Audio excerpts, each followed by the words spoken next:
Hello guys, welcome back to our channel. నేను మీ అఖిల నాగేందర్.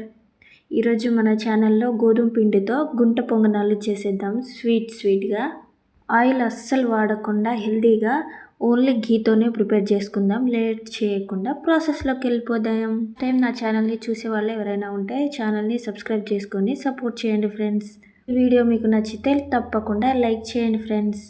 దీనికోసం ఒక బౌల్లో 2 కప్పుల గోధుమ పిండి, చిటికెడు ఉప్పు, చిటికెడు వంట సోడా వేసుకోవాలి. దీన్ని పక్కన పెట్టుకొని ఒక గిన్నెలో 2 కప్పుల గోధుమ పిండికి 1.5 కప్పుల బెల్లం వేసుకోవాలి. ఈ బెల్లంలో 1/2 కప్పు వాటర్ వేసుకొని బెల్లాన్ని కరిగించుకోవాలి. బెల్లంని మనం కరిగించుకుంటే సరిపోతుంది, పాకం ఏమీ అవసరం లేదు. బెల్లం స్టవ్ మీద పెట్టుకొని మనం కరిగించుకుందాము. ఇందులోనే ఇలాచీ కూడా వేసుకుందాము. టేస్ట్ అనేది బాగుంటుంది యాలకులు వేసుకోవడం వలన. ఫ్రెండ్స్, బెల్లంని ఇలా మనం కలుపుకుంటూ కరిగించుకోవాలి. బెల్లం కరిగిపోయాక కొంచెం సేపు చల్లారబెట్టుకుందాము. ఇంకోవైపు మనం రెడీ చేసి పెట్టుకున్న పిండిని కలుపుకోవాలి ఒకసారి. ఈ మిశ్రమంలో మనం బెల్లం వాటర్ని కొంచెం వేసుకుంటూ పిండిని కలుపుకోవాలి. బెల్లం వాటర్ ఒకేసారి వేసుకుంటే ఎక్కువ కానీ తక్కువ అవుతుంది కాబట్టి కొంచెం వేసుకుంటూ పిండిని కలుపుకోండి వీడియోలో చూపిస్తున్నట్టుగా. ఈ బెల్లం వాటర్ అనేది నాకు పర్ఫెక్ట్గా సరిపోతాయి. కూడా చేసేటప్పుడు ఈ ప్రాసెస్లోనే ఈ కొలతలోనే చేయండి, మీకు సరిపోతుంది. ఒకవేళ సరిపోకపోతే కొంచెం వాటర్ వేసుకొని కూడా మనం కలుపుకోవచ్చు.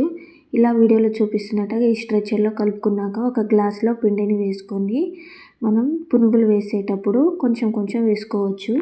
స్టవ్ మీద గుంట పొంగనాల ప్యాన్ పెట్టుకోండి. మీడియం ఫ్లేమ్లో మనం పెట్టుకోవాలి. మీడియం ఫ్లేమ్లో పెట్టుకోవడం వలన గుంట పొంగనాలు మాడిపోదు, పర్ఫెక్ట్గా కుక్ అవుతాయి. ఇప్పుడు మనం ఈ గుంట పొంగనాల్లో ఘీ వేసుకోవాలి. నెయ్యి వేసుకోవడం వలన బాగుంటుంది. అసలు మనం ఆయిల్ వాడట్లేదు కాబట్టి ఓన్లీ నెయ్యితోనే చేసుకోవాలి. చూస్తున్నారు కదా ఫ్రెండ్స్, ఇలా మనం అన్ని గుంట పొంగనాలు వేసుకోవాలి. ఇలా 2 వైపులా తిప్పుకోవాలి. ఇలా గుంట పొంగనాలు రెడీ అయ్యాక రెండో వైపు కూడా మనం తిప్పుకొని లో ఫ్లేమ్లోనే ఫ్రై చేసుకోవాలి. అయితే పర్ఫెక్ట్గా కుక్ అవుతాయి గుంట పొంగనాలు అనేది. ఇలా అన్నీ తిప్పుకోవాలి. మీరు కూడా ఒకసారి ట్రై చేయండి.